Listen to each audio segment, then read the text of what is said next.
Muling umariba ang makulay at masiglang pagdiriwang sa mga kalsada ng Davao City para sa Kadayawan 2026. Sa bawat indayog, tugtog at makulay na presentasyon, damang-dama ang pagkakaisa at pagmamalaki ng mga Davaoenyo sa kanilang kultura.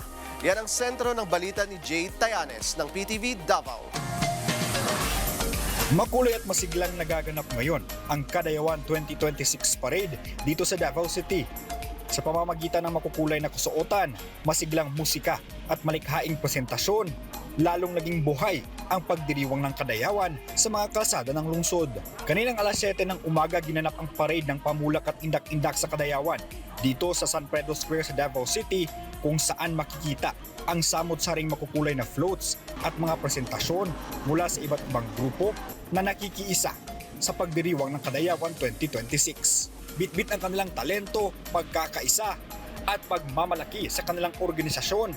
Naging bahagi sila sa paghahatid ng makulay at masiglang Kadayawan para sa mga Davaoenyo at mga bisita. Samantala, mahigpit namang binantayan ang seguridad sa paligid ng parade area. Kasama ang City Security Unit o CSU, nakapwesto rin sa iba't ibang bahagi ng lugar ang mga pulis at iba pang law enforcement agencies upang matiyak ang kaayusan at kaligtasan ng mga kalahok at manonood. At sa pagpapatuloy ng Kadayawan, mas marami pang makukulay at masasayang presentasyon ang masasaksihan sa mga sunod na bahagi ng selebrasyon. Pagkatapos itong parada, ating aabangan ang kanilang final performance na gaganapin mamayang hapon.